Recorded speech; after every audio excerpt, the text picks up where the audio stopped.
Chronicler's Note. News from Elframe is wrought with stories of demon lords rising, entire port cities being swallowed by shallow abysses, and trains of all things, becoming sentient bastions of demonic energy.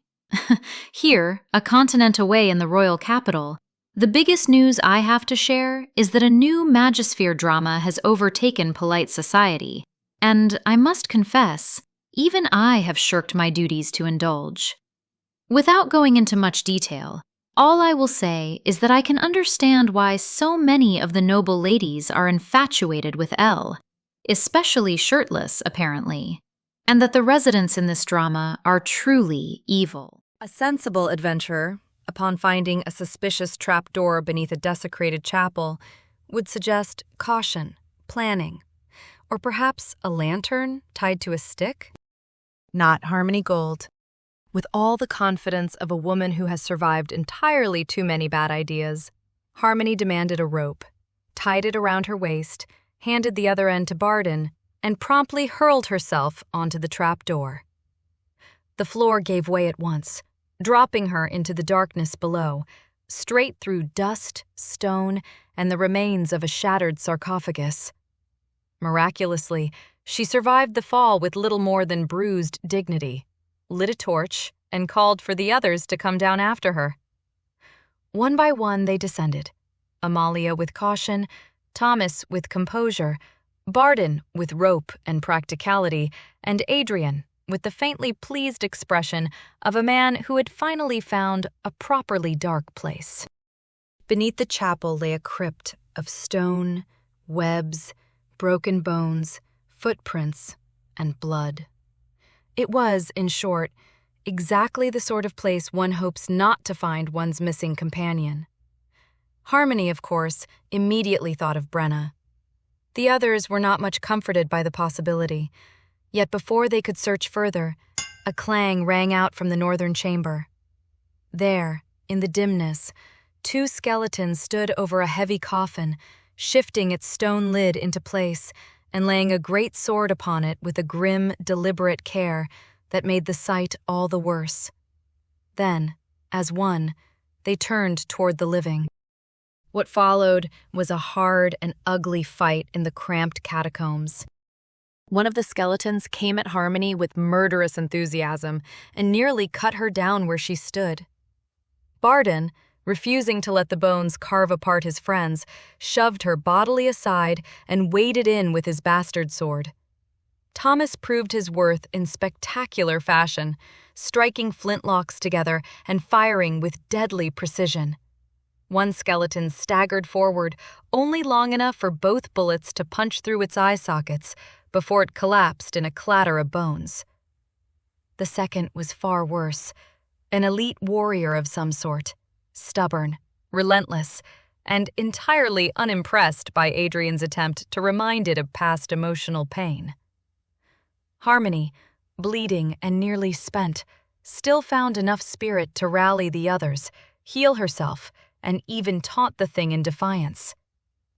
At last, after much steel, smoke, and exasperation, Barden and Adrian hacked the creature down, and the chamber finally fell still. Yet peace was not what waited inside the coffin. The sword laid upon the sarcophagus looked familiar, and Harmony, despite being half dead and fully winded, insisted they open it at once. With Amalia and Barden lending their strength, the immense stone lid was shoved aside. Inside lay the owner of the sword, Brenna de Lorraine herself, pale, motionless, and resting like a knight laid to honor. For one breathless moment, the world stopped. Harmony checked for breath. Brenna snored into her ear. And then Harmony, dear, sweet, far too innocent Harmony, drawing upon whatever cursed treasury of storybook nonsense governs her judgment, declared she knew exactly what to do.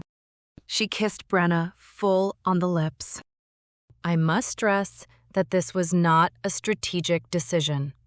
This was not a magical technique. This was not, in any sense, an informed act. It was, however, effective. Brenna stirred. Harmony realized, one full heartbeat too late, what she had actually done. She turned red enough to set kindling alight, leaned back in horror, and then, when Brenna fully woke and blinked up at the gathered party in confusion, slapped her across the face and screamed. That was my first kiss! Thomas, naturally, chose that exact moment to observe that this all seemed rather more intense than a mere first kiss ought to be. Adrian laughed himself nearly senseless.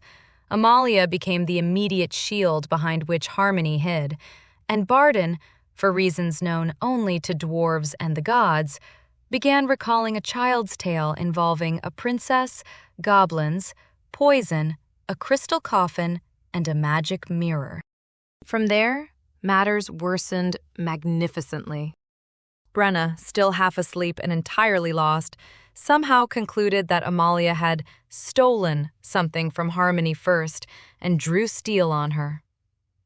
Harmony, thinking with the flawless logic that only panic can provide, then asked whether Brenna would take responsibility if she turned out to be pregnant.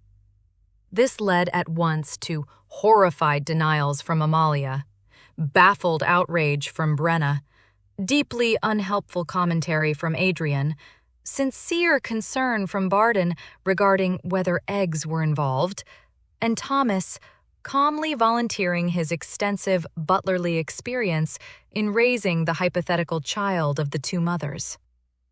Harmony, rather than rejecting any of this, began quietly wondering whether wings would be painful for the baby. Brenna, by then thoroughly defeated by reality, looked from Amalia to Harmony to the coffin, and seemed to decide that perhaps sleep had been preferable after all. This session works especially well because it blends tension, payoff, and character chaos without ever losing momentum.